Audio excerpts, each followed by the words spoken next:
కొంతమంది కేసీఆర్ గారి పక్కన ఉన్నటువంటి వాళ్ళు కేసీఆర్ గారి పేరు చెప్పుకొని అనేక రకాలుగా లబ్ధి పొంది వారు చేసినటువంటి అనేక చెత్త పనుల వల్ల ఇవాళ కేసీఆర్ గారి పేరు బద్నామయ్యే పరిస్థితి వచ్చింది. అయినా మళ్ళీ వాళ్ళని మోస్తాం, అయినా మళ్ళీ వాళ్ళని ముందుకు తీసుకెళ్తామని అనుకుంటే పార్టీ ఎట్లా ముందటికి పోతుంది? ఒక బిడ్డగా నిజంగా నేను బాధపడతాను. ఇవాళ 5 సంవత్సరాలు ఇరిగేషన్ మంత్రిగా చేసినటువంటి హరీష్ రావు గారిది మేజర్ పాత్ర లేదా దీంట్లో?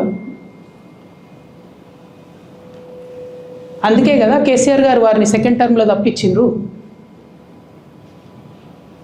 ఈ మొత్తం కాళేశ్వరం ఎపిసోడ్లో కేసీఆర్ గారికి మరక అంటిందంటే 2-3 వ్యక్తులు కారణం. మాజీ రాజ్యసభ సభ్యుడు ఒకలైతే, హరీష్ రావు గారు ఒకలైతే, మేఘా కృష్ణారెడ్డి గారు ఇంకోటి, మేఘానో బోగానో ఏదో.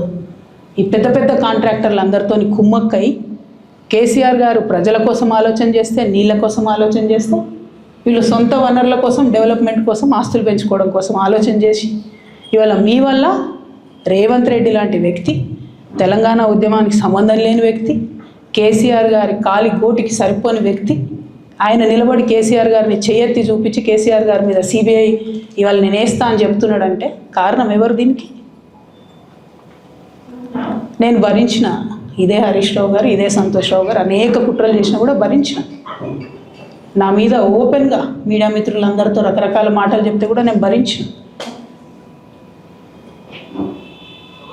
నా పర్సనల్ అటాక్కి నేను ఎప్పుడు కూడా వాళ్ళను ఇంతవరకు పేరు పెట్టి పిలవలేదు, మాట్లాడలేదు. ఫస్ట్ టైం చెప్తున్నా. నేను ఎందుకోసం చెప్తున్నా?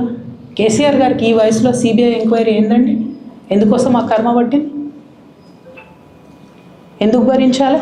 ఇటువంటి వాళ్ళని చూస్తూ ఎందుకోసం ప్రొటెక్ట్ చేసుకోవాలి? బీఆర్ఎస్ పార్టీ తమ్ముల కోపం రావచ్చు, కానీ వాస్తవాలు చేదుగున్నా అప్పుడప్పుడు మాట్లాడుకుంటేనే, మందు తీసుకుంటేనే ఆరోగ్యం మంచిగా అవుతుంది.